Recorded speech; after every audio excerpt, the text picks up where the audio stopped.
Selamat datang di Tenda Besar News, channel yang menyajikan berita-berita terhangat dan populer tentang politik, ekonomi, budaya, tokoh nasional, tokoh agama, publik figur, dan khazanah di seluruh Nusantara. Mari anak bangsa berkolaborasi membangun negeri.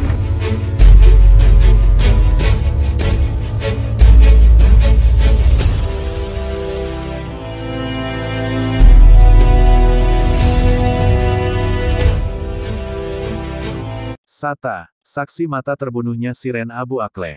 Beberkan fakta. Mereka tentara Israel targetkan kami pers untuk dihabisi. Tenda Besar, Jakarta, terbunuhnya jurnalis Al Jazeera, Shirin Abu Akleh diduga kuat dilakukan oleh sniper Israel disaksikan langsung oleh saksi mata Sata Hanaisha dan Ali Al-Samudi. Sata mengungkap bahwa pasukan Israel memang bertujuan untuk membunuh mereka para jurnalis, termasuk Shirin Abu Akleh. Sata Hanaisha merupakan jurnalis dari Middle East Eye, teman Shirin Abu Akleh yang juga melakukan liputan langsung bersama jurnalis dari Al Jazeera tersebut. Sata menceritakan bahwa saat itu ia sedang bersama Shirin dan jurnalis lainnya. Sata mengatakan mereka benar-benar menyadari bahwa tempat mereka berada merupakan area yang terbuka dan jauh dari zona perang. Pada waktu itu Shirin dan Sata sedang berada di kota Jenin. Jurnalis yang masih trauma itu menggambarkan suasana kota Jenin yang masih relatif aman. Banyak warga yang beraktivitas normal seperti biasanya. Sata mengatakan bahwa mereka para jurnalis sedang berjalan menuju ke kamp. Mereka berjalan kaki dan akan melakukan liputan langsung. Mereka sesama jurnalis sempat menunjukkan identitas mereka sebagai jurnalis dengan menunjukkan jaket bertuliskan press. Waktu itu mereka berdiri di atas bukit selama kurang lebih 10 menit. Beberapa saat setelah itu Sata dan jurnalis lainnya kemudian mendengar suara tembakan yang ternyata telah mengenai aki rekannya Ali Al-Samoudi. Shirin Abu Akleh yang terkejut melihat Al-Samoudi tertembak memberitahu Mujahid bahwa Al-Samoudi tertembak. Al-Samoudi tertembak, teriak Shirin kepada Mujahid. Tepat pada saat itu peluru lain mengenai Shirin yang langsung terjatuh tepat di samping Sata. Saat itu, peluru lain menembus leher Shirin, dan dia jatuh ke tanah tepat di sebelahku. Ungkap Sata dikutip seperti dilansir Middle East Eye Rabu, tanggal 11 Mei tahun 2022. Sata mencoba memanggil nama Shirin namun jurnalis senior itu tidak bergerak. Lalu Sata mencoba menjangkau Shirin dengan mengulurkan tangannya. Saat itu juga peluru yang diduga dari tentara Israel memberondongnya, sehingga Sata harus tetap bersembunyi di balik pohon. Aku memanggil namanya tapi dia tidak bergerak. Ketika saya mencoba mengulurkan tangan untuk menjangkaunya, peluru lain ditembakkan, dan saya harus tetap bersembunyi di balik pohon, papar Sata sembari menangis.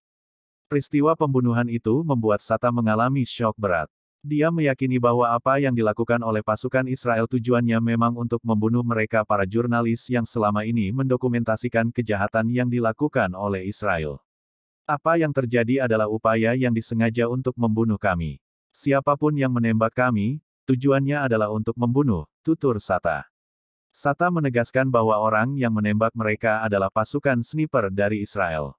Sata membantah bahwa dirinya sedang berada di wilayah baku tembak seperti yang disebutkan oleh Perdana Menteri Israel Naftali Bennett. Sata juga menjelaskan bahwa dirinya dan semua jurnalis pada waktu itu sedang berada di area terbuka bebas dari perang. Itu adalah penembak jitu Israel yang menembak ke arah kami. Kami tidak terjebak dalam baku tembak dengan pejuang Palestina seperti yang diklaim Israel, kata Sata. Sata melanjutkan ceritanya bahwa saat itu tidak sedang ada pertempuran antara tentara Israel dan pejuang Palestina. Lokasi jauh dari kamp dan posisinya di tempat terbuka. Lokasi kejadian berada di area terbuka, jauh dari kamp di mana pejuang Palestina tidak dapat beroperasi karena mereka akan dirugikan jika berada di sana, lanjut Sata. Sata juga menjelaskan mengenai jenis peluru yang digunakan untuk menembak Shirin dan jurnalis lainnya. Sata memastikan bahwa peluru tersebut adalah peluru milik pasukan Israel. Sebab pelurunya tepat sasaran dan ditembakkan ketika mereka bergerak. Jenis tembakan adalah indikasi lain. Pelurunya berbeda, tepat sasaran. Mereka hanya menembak ketika salah satu dari kami bergerak. Satu peluru akan melesat di waktu terjadi pergerakan, kata Sata. Sementara itu terkait pejuang Palestina, Sata mengatakan biasanya mereka menggunakan senapan semi-otomatis yang menembakkan peluru secara terus-menerus. Menurutnya Israel tak membedakan jurnalis, pejuang Palestina ataupun warga sipil. Semua bisa saja mereka jadikan target sasaran mereka. Dalam keterangan yang hampir sama, Ali Al-Samoudi, salah seorang jurnalis yang meliput bersama korban mengatakan bahwa korban tidak terbunuh saat terjadi baku tembak seperti yang diklaim Israel. Ali Al-Samoudi mengatakan bahwa waktu itu tidak ada pertempuran di daerah tersebut sebelum Shirin Abu Akleh ditembak mati. Saat itu Ali Al-Samoudi berdiri di samping korban saat kejadian. Hal itu disampaikan Ali Al-Samoudi saat diwawancara oleh The Washington Post di ranjang rumah sakitnya. Itu sangat sunyi, kata Al-Samoudi. Seperti diketahui bahwa Ali Al-Samoudi adalah salah satu jurnalis yang bersama dengan Shirin Abu Akleh melakukan peliputan di wilayah Jenin tepi barat. Ia juga salah seorang wartawan yang terkena pertama kali peluru Israel sebelum Shirin Abu Akleh ditembak mati. Demikian berita yang dapat disampaikan. Jangan lupa bantu channel ini dengan cara subscribe, like, dan tekan tombol loncengnya serta share ke media sosial lainnya jika video ini dianggap bermanfaat. Terima kasih.